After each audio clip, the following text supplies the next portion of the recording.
नमस्कार विद्यार्थी मित्रांनो, आपण आज इयत्ता 12वीतील इंग्रजी विषयातील lesson number 1.8 voyaging towards excellence या लेसनचे ice breakers and introduction of the writer बघणार आहोत. फर्स्ट आपण आईस ब्रेकर्सपासून सुरुवात करूया. Activity number 1. There are different ways to travel from one place to another for different purposes. म्हणजे वेगवेगळ्या उद्देशाने एका ठिकाणाहून दुसऱ्या ठिकाणी प्रवास करण्यासाठी किंवा जाण्याकरता डिफरंट वेज म्हणजे वेगवेगळे मार्ग असतात. Discuss with your partner and match the words given in a table A with their meaning in table B. म्हणजे तुमचे जे काही पार्टनर असतील, तुमचे सहकारी किंवा तुमचे क्लासमेट किंवा विद्यार्थी मित्र किंवा मैत्रिणी असतील, यांच्याशी तुम्हाला डिस्कशन करायचं आहे. That we have to match that table A with their meanings in table B. म्हणजे जो टेबल एमध्ये दिलेले जे काही शब्द आहेत त्यांच्या अर्थांचे बी टेबलमध्ये असलेल्या त्या सेंटेन्सशी आपल्याला त्यांना कनेक्ट करायचं आहे. या ठिकाणी हा त्यांनी दिलेला आपल्याला प्रश्न आहे. त्या ठिकाणी तुमच्या लक्षात येईल की त्यांनी टेबल एमध्ये cruise, expedition, camp, trip, excursion, picnic, voyage हे या ठिकाणी त्यांनी शब्द लिहिलेले आहेत आणि टेबल बीमध्ये त्याचे मिनिंग्स दिलेले आहेत. तर या ठिकाणी आपण ह्या प्रश्नाकडे जास्त कॉन्सन्ट्रेट न करता आपण डायरेक्ट उत्तराकडे जाऊया आणि वन बाय वन मी तुम्हाला त्या ठिकाणी त्याची उत्तरं आणि त्याचं जे काही मिनिंग आहे ते तुम्हाला सांगतोय. तर चला सुरुवात करूया. टेबल ए मधील ए क्रूज. क्रूज म्हणजे ॲक्च्युली जलपर्यटन. म्हणजे जर आपण समुद्रामध्ये सीजमध्ये किंवा ओशियनमध्ये जर आपण ट्रॅव्हलिंग करत असेल त्याला आपण जलपर्यटन असं म्हणतो. याचा अर्थ होतो a journey on a boat or ship to a number of places. म्हणजे एखाद्या बोटीमधून किंवा एखाद्या मोठ्या जहाजामधून बऱ्याच ठिकाणी काय करणं, प्रवास करणं. Number B expedition. आता एक्सपिडिशन म्हणजे a journey specially by a group of people for a specific purpose. आता या ठिकाणी एक्सपिडिशन म्हणजे एखादी मोहीम म्हणू शकतो किंवा एखादा मोठा प्रवास म्हणू शकतो की या ठिकाणी अ जर्नी म्हणजे हा असा प्रवास असतो की जो लोक ग्रुप ऑफ पीपलने म्हणजे गटाने म्हणजे लोकांचा गट, हा मोठा गट काय करत असतो या ठिकाणी प्रवास करत असतो. Number C camp. कॅम्प म्हणजे एखादं शिबिर म्हणू शकतो आपण किंवा ज्या ठिकाणी आपण म्हणतो की काही ठिकाणी लोक मोठे मोठे कॅम्प्स लागतात, म्हणजे मेडिकल कॅम्प लागतात किंवा आर्मी कॅम्प असतात किंवा त्या पद्धतीचे कॅम्प आपण असं म्हणू शकतो. That a place usually away from urban areas. ही अशी जी हा जो काही कॅम्प असतो किंवा अशी ही जागा असते कॅम्पची की ही शहरी भागापासून काय असते, दूर असते, लांब असते. Where tents are erected for shelter. आणि ज्या ठिकाणी त्या निवारासाठी किंवा त्या ठिकाणी थांबण्यासाठी किंवा राहण्यासाठी तंबू उभारले जातात. आता या ठिकाणी टेंट्स म्हणजे याचा अर्थ होतो तंबू. जर तुम्ही बघितलं असेल की काही ठिकाणी कापडाचे किंवा प्लास्टिकचे तंबू आपण बघतो की ज्या ठिकाणी टेम्पररी बेसिसवरती कॅम्प त्या ठिकाणी असतात. Number D trip. आता ट्रिप म्हणजे ट्रिपचा अर्थ साधा अर्थ होतो इन मराठी दॅट इज सहल. एखादी सहल आपण छोटीशी काढतो त्याला आपण ट्रिप असं म्हणतो. आता याचा मिनिंग बघा काय आहे. A brief pleasure outdoor visit. म्हणजे काही थोड्या वेळासाठी किंवा थोड्या काळासाठी आपण बाहेरची भेट देतो की त्याच्यामध्ये थोडासा आपल्याला आनंद मिळू शकतो किंवा थोडासा आपण एन्जॉय करू शकतो. Number E excursion. आता एक्सकर्शनचा पण अर्थ नॉर्मली सहलच होतो. आता याचा स्पेसिफिक किंवा प्रॉपरली जो काही मिनिंग आहे तो आपण बघूया. A short journey to a place with a particular purpose. म्हणजे एखाद्या विशिष्ट हेतूसाठी किंवा एखाद्या विशिष्ट उद्देशासाठी एखाद्या ठिकाणी आपण काय करतो, शॉर्ट जर्नी म्हणजे एखादा छोटासा प्रवास करणं, दॅट इज कॉल्ड एक्सकर्शन. त्यानंतर एफ पिकनिक. आता पिकनिकचाही अर्थ तोच होतो की सहल. आता या ठिकाणी अर्थ समजून घेऊया. A short visit to an outdoor place where people celebrate, enjoy and eat meals. म्हणजे एखाद्या ठिकाणी लोक आउटडोअर प्लेसला म्हणजे घराच्या बाहेर कुठेतरी लांब जातात, कुठे एखाद्या फॉरेस्ट एरियाजमध्ये किंवा एखाद्या हिल स्टेशनला किंवा एखाद्या रिलिजियस प्लेसवर जातात. त्या ठिकाणी ते काय करत असतात, just they visit those outdoor places, की ते बाहेरच्या ते ठिकाणांना भेट देतात. Where people celebrate. त्या ठिकाणी ते काय करतात, काही त्यांचे असणारे फंक्शन्स किंवा काही ते सेलिब्रेट करतात, साजरे करतात. एन्जॉय आनंद घेतात, मजा करतात. And eat meals. आणि जे काही त्यांनी खाद्य पदार्थ नेले असेल किंवा काही त्यांनी बरोबर काही खाद्य नेलं असेल, काही अन्न नेलं असेल तर त्या ठिकाणी ते काय करतात, त्या ठिकाणी त्या जेवणाचा सुद्धा त्या ठिकाणी ते आनंद घेतात. नंबर जी वोएज. आता वोएजचा सिंपल अर्थ होतो प्रवास, एखादा जर्नी. पण स्पेसिफिक त्याचा मिनिंग काय आहे? A long journey on a ship. आता शिप म्हणजे जहाज. एखाद्या जहाजावर लांबचा प्रवास करणं किंवा एखाद्या बोटीने नॅशनल किंवा इंटरनॅशनल लेवलचा मोठा प्रवास करण्याचा अर्थ आपण या ठिकाणी त्याचा घेऊ शकतो. Activity number 2, discuss the following with your partner and complete the web. म्हणजे पुढे जो दिलेला आपल्याला जो वेब चार्ट आहे किंवा जो आपल्याला जो टेबल दिलेला आहे आपल्या पुस्तकामध्ये, तो आपल्याला पूर्ण रीड करायचा आहे किंवा तो बघायचा आहे आणि त्याच्यामध्ये त्याचा अभ्यास करून आपल्याला आपल्या पार्टनरबरोबर, आपल्या क्लासमेटशी आपल्याला काय करायची आहे? डिस्कशन करून आपल्याला तो तक्ता पूर्ण करायचा आहे. आता या ठिकाणी त्यांनी एक मेन टॉपिक, सेंट्रल आयडिया या ठिकाणी दिलेली आहे, क्वालिटीज रिक्वायर्ड फॉर एक्सेलन्स.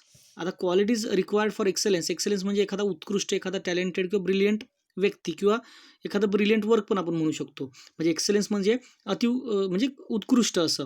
या ठिकाणी क्वालिटीज रिक्वायर्ड फॉर एक्सेलन्सचा अर्थ काय होतो की एखाद्या एक्सेलन्ससाठी म्हणजे उत्कृष्टतेसाठी किंवा उत्कृष्ट गुणांसाठी नक्की काय महत्त्वाचं आहे किंवा कोणत्या क्वालिटीज आपल्यामध्ये असले पाहिजे किंवा कोणते गुण आपल्यामध्ये आवश्यक आहेत. आता या ठिकाणी त्या ठिकाणी त्यांनी ऑलरेडी 2 दिलेले होते, तो म्हणजे व्हिजन आणि सेकंड वन म्हणजे हार्डवर्क. आता या ठिकाणी व्हिजन तुम्हाला ते शब्दही मी सांगतो आणि त्याच्यानंतर तुम्हाला त्याचे अर्थही मी सांगेन, जेणेकरून यू विल अंडरस्टँड बेटर, तुम्हाला चांगल्या प्रकारे ते समजेल. आता या ठिकाणी व्हिजन म्हणजे नक्की काय, की आता कोणत्या कोणत्या क्वालिटीज एखाद्या एक्सेलन्स पर्सनमध्ये किंवा एक्सेलंट पर्सनमध्ये ते असू शकतात किंवा असायला पाहिजे. मग त्या ठिकाणी आपण सुरुवात करतोय व्हिजन, म्हणजे पहिला आपण टेबल कंप्लीट करू, नंतर सेकंड टेबलकडे आपण जाऊया. व्हिजन म्हणजे एखाद्याची दृष्टी, म्हणजे दूरदृष्टी, एखाद्या व्यक्ती दूरदृष्टी किंवा चांगल्या विचारांचा असावा. देन सेकंड वन क्युरिओसिटी, त्याला कुतूहल असावी, त्याला एखाद्या गोष्टीची जिज्ञासा असावी, एखादी गोष्ट माहिती करून घेण्याची थोडीशी त्याला आतुरता असावी. देन ह्युमिलिटी, ह्युमिलिटी म्हणजे या ठिकाणी आपण म्हणू शकतो नम्रता किंवा विनम्रता, म्हणजे पोलाइटनेस, म्हणजे त्याच्यामध्ये तो पोलाइटनेस असायला हवा. देन इक्वॅलिटी, इक्वॅलिटी म्हणजे समानता. नेक्स्ट ॲबिलिटी, ॲबिलिटी म्हणजे क्षमता, एखाद्यामध्ये किती क्षमता आहे, म्हणजे अभ्यासाची असेल किंवा एखादी गोष्ट अचीव करण्याची असेल किंवा एखादी गोष्ट पूर्ण करण्याची असेल. देन पर्सिस्टंट, पर्सिस्टंट म्हणजे चिकाटी, चिकाटी म्हणजे एखादं जर वर्क आपण घेतलं असेल, आता if we take work for doing something, so we should have to stick with that, आपण त्याच्याशी चिकटून राहिलं पाहिजे. एखादं काम आपण हातात घेतलेलं आहे तर ते आपण पूर्ण केलं पाहिजे. देन कमिटमेंट, कमिटमेंट म्हणजे या ठिकाणी वचनबद्धता, म्हणजे एखाद्याला कमिटमेंट दिलेली असेल, आपण एखाद्याला शब्द दिला असेल तर आपण तो पूर्णपणे पाळला पाहिजे. देन क्रिएटिव्हिटी, क्रिएटिव्हिटी म्हणजे त्या ठिकाणी खरा अर्थ होतो क्रिएटिव्हिटीचा सर्जनशीलता.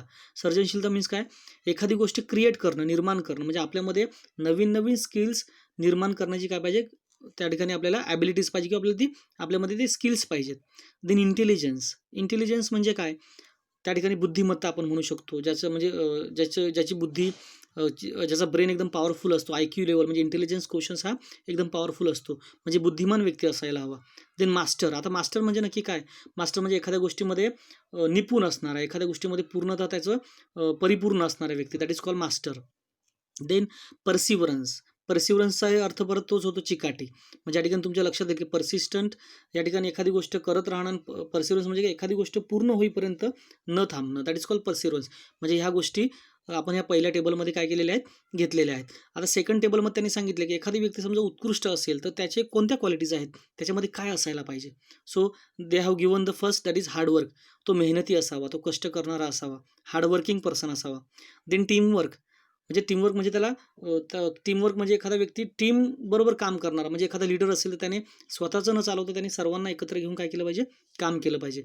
देन ह्युमॅनिटी, ह्युमॅनिटी म्हणजे माणुसकी, त्याला आपण मानवता म्हणतो, आपण इन्सानियत म्हणतो, की आपल्यामध्ये इन्सानियत असली पाहिजे, आपल्यामध्ये माणुसकी असायला पाहिजे.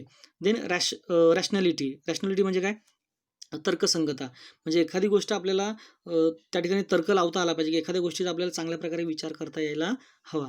देन कॉन्फिडन्स, कॉन्फिडन्स म्हणजे when we do some work, आपण जर काही काम करत असेल आपल्यामध्ये आत्मविश्वास असायला हवा, आपल्यामध्ये कॉन्फिडन्स असायला हवा. देन इंटेग्रिटी, इंटेग्रिटीचे 2-3 अर्थ होतात. एक अखंडता, एकात्मता, मीन्स एखादं काम जर आपण करत असतील, एखादं आपण जर वर्क करत असतील, समजा आपण अभ्यास करतो 12वीची मुलं, तर आपल्यामध्ये एकात्मता पाहिजे, आपण त्या कामाशी एकदम एकनिष्ठ असायला हवेत, that is called integrity. Then awareness, आता अवेअरनेस म्हणजे त्या ठिकाणी एखादी गोष्टीचं आपण अवेअर असणं, जागरूक असणं, एखाद्या गोष्टीची आपल्याला जाणीव असणं, that is called awareness. Then determination, determination म्हणजे काय, निर्धार, एखादी गोष्ट तुम्ही डिसाईड केलेली असेल, डिसिजन घेतलेलं असेल तर त्याच्यावर आपण फर्म असलं पाहिजे, त्याच्यावर आपण प्रॉपरली एकदम कन्फर्म असलं पाहिजे. फर्म म्हणजे या ठिकाणी त्यावर एकदम ठाम असणे. डेडिकेशन म्हणजे समर्पण. जर एखादी गोष्ट आपण आपल्या हातामध्ये घेतली असेल तर आपलं डेडिकेशन पाहिजे, आपले 100% त्याच्यामध्ये आपण समर्पित असले पाहिजे किंवा आपण 100% ते काम करायला पाहिजे. Then passion means like we can say as a like, एखाद्या गोष्टीची आवड असणं, एखाद्या गोष्टीला पॅशन बाळगणं म्हणजे आवड, म्हणजे त्या व्यक्तीला ते काम करत असताना एक चांगली आवड असायला पाहिजे. आता आपण इंट्रोडक्शन ऑफ द रायटर बघणार आहोत. या ठिकाणी आपला जो लेसन आहे वॉयेजिंग टुवर्ड्स एक्सेलन्स म्हणजेच उत्कृष्टतेकडे वाटचाल, असा अर्थ या ठिकाणी ह्या आपल्या लेसनचा होतो. आणि हा जो ही जी स्टोरी आहे किंवा हा जो लेसन लिहिलेला आहे तो आहे अच्युत गोडबोले या एका फेमस हे रायटरसुद्धा आहेत. एक मोठी एक व्यक्ती आहे या ठिकाणी. आता या ठिकाणी एक इमेज मी घेतलेली आहे ती म्हणजे मुसाफिर, हे त्यांनी लिहिलं एक पुस्तक आहे या ठिकाणी. म्हणजे साधारण माणूस ते सक्सेसफुल ऑथर, म्हणजे कॉमन मॅन हा कशा पद्धतीने सक्सेसफुल ऑथर होतो किंवा successful person in the life होतो हे आपल्याला या ठिकाणी बघायचं आहे. आता शॉर्ट इंट्रोडक्शन यांची थोडीशी छोटी माहिती आहे जी आपल्या टेक्स्टबुकमध्ये दिलेली आहे ती आपण बघूया. Achyut Godbole was born in 1950. Achyut Godbole यांचा जन्म हा 1950मध्ये झाला होता. He is well non for his writing in Marathi and English. आणि त्यांना मराठी आणि इंग्रजी भाषेतील लेखनासाठी ते खूप फेमस आहेत किंवा त्यांनी म्हणजे त्यांना फार ओळखलं जातं किंवा त्यांनी मराठी आणि इंग्लिशमध्ये भरपूर लिखाण केलेलं आहे. He is a prolific writer. Prolific म्हणजे काय, असा लेखक की ज्याने भरपूर असं काही लिहिलेलं आहे. He has written many Marathi आणि इंग्लिश रायटिंग्स किंवा डॉक्युमेंट्स आपण म्हणू शकतो की भरपूर त्यांनी वर्क केलेलं आहे याच्यावर. He is a prolific writer in various generous and has produced numerous original works. Numerous original म्हणजे काय, मूळ जे काही ओरिजिनल लिहिलेलं आहे त्यांनी भरपूर अशी काय मूळ कामांची निर्मिती केलेली आहे. As well as adoptions of works from other languages into Marathi. आणि इतर भाषांमध्ये जे काही लिहिलं गेलेलं आहे किंवा जे काही लिटरेचर किंवा साहित्य लिहिलेलं गेलेलं आहे त्यांचं भाषांतर किंवा त्याचं ट्रान्सलेशन त्यांनी मराठीमध्ये सुद्धा केलेलं आहे. His writing style is informative and eight very informal. त्यांची जी काही रायटिंग स्टाईल आहे म्हणजे त्यांची जी लेखन शैली आहे किंवा लेखन पद्धत आहे ही इन्फॉर्मेटिव्ह आहे, पूर्णपणे इन्फॉर्मेशन देणारी असते, माहितीपूर्ण असते. अँड येट व्हेरी इन्फॉर्मल, पण तरीही ती काय आहे, अनौपचारिक आहे. म्हणजे ती इन्फॉर्मेशन आपल्याला चांगल्या प्रकारे मिळते पण ती अनौपचारिक पद्धतीने ते काय करतात त्या ठिकाणी लिहितात किंवा ते मांडतात. He became a chemical engineer from IIT Mumbai in 1972. 1972मध्ये ते IIT मुंबईमधून केमिकल इंजिनियर झाले. And headed top management positions in companies of great repute. आणि ज्या प्रतिष्ठित मोठ्या रेप्यूट कंपनी म्हणजे ग्रेट रेप्यूट म्हणजे काय, ज्या प्रतिष्ठित कंपन्या ज्या खूप फेमस कंपन्या आहेत अशा कंपन्यांमध्ये त्यांनी हेडेड टॉप मॅनेजमेंट पोझिशन म्हणजे ते सर्वोच्च पदावर त्यांनी काय केलं आहे, एक व्यवस्थापक म्हणून किंवा मॅनेजर म्हणून काय केलेलं असेल, म्हणजे त्या ठिकाणी त्यांनी मॅनेजर म्हणून किंवा प्रमुख म्हणून काम केलेलं आहे. This autobiographical sketch pen by Achyut Godbole depicts his journey from a middle class schoolboy to a famous writer. This autobiographical sketch म्हणजे आता ऑटोबायोग्राफिकल स्केच म्हणजे काय, आत्मचरित्रात्मक लेखन करणं म्हणजे स्वतःच्या जीवनावर लिहिणं, सिंपल त्याचा अर्थ होतो. या ठिकाणी आपण समजून घेऊया. This autobiographical sketch pen by Achyut Godbole depicts his journey. म्हणजे हा त्यांनी जो लिहिलेला त्यांचं काय आत्मचरित्र रेखाटन आहे किंवा त्यांनी लिहिलेला हा जो त्यांचा लिखाण आहे स्वतःच्या जीवनावर, त्यांनी त्यांचा प्रवास सांगितलेला आहे, त्यांच्या प्रवासाचं त्यांनी डेपिक्ट केले, वर्णन केलेलं आहे. From a middle class school म्हणजे एक मध्यमवर्गीय शाळेतला मुलगा टू फेमस रायटर म्हणजे का मध्यमवर्गीय शाळेतील मुलापासून ते एक प्रसिद्ध रायटर होईपर्यंत प्रसिद्ध लेखकाचा प्रवास कसा होतो हे याच्यावर त्यांनी ते लिहिलेलं आहे. He was a successful general manager of Patni computer system. आणि जी पटनी कम्प्युटर सिस्टम नावाची एखादी जी कंपनी असेल त्या कंपनीमध्ये ते एक सक्सेसफुल जनरल मॅनेजर म्हणजे एक सरव्यवस्थापक म्हणून त्यांनी प्रमुख म्हणून त्या ठिकाणी काम केलेलं आहे. He headed many other reputed companies and later become a famous writer. त्यांनी इतर अनेक रेप्युटेड कंपनीज म्हणजे खूप फेमस अशा कंपन्या किंवा नामांकित कंपन्यांमध्ये त्यांनी काम केलं किंवा त्या ठिकाणी त्यांनी प्रमुख म्हणून काम केलं, म्हणजे त्या कंपन्यांचं नेतृत्व केलं मॅनेजर म्हणून किंवा CEO म्हणून. And letter became a famous writer, त्यानंतर ते एक प्रसिद्ध लेखकसुद्धा झाले. The present write-up discusses his quest for excellence. आता सध्याच्या त्यांच्या राईटअपमध्ये त्यांनी जे केलेलं काय जे लिखाण आहे हिज क्वेस्ट फॉर एक्सलन्स म्हणजे उत्कृष्टतेच्या शोधाबद्दल, म्हणजे एखादी गोष्ट किती चांगली असू शकते, क्वेस्ट म्हणजे शोधणे सर्च करणं की किती चांगली असू शकते ह्याविषयी त्यांचा तो तो लेख आहे. How he develop a thirst for knowledge, आणि त्यांनी कशा पद्धतीने त्यांच्या नॉलेजची म्हणजे त्यांच्या ज्ञानाची तहान कशी विकसित केली, कशा पद्धतीने त्यांनी त्यांच्यामध्ये प्रगती केली, याविषयी त्यांनी काय केलं, याच्यामध्ये डिस्कशन केलेलं आहे, म्हणजे डिस्कस केलेलं आहे, चर्चा केलेली आहे. He discusses at length the ingredients or essentials of success and the ways to achieve it. आणि या ठिकाणी ते सांगतायत की that at the length ingredients or essentials of success, म्हणजे यशाचे घटक आणि जीवनावश्यक गोष्टी आणि ती मिळवण्याच्या मार्गांची चर्चा या ठिकाणी लेखक आपल्याशी करतात.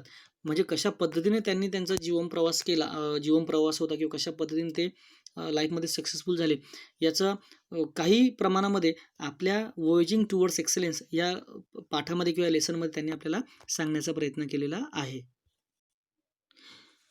Thank you students.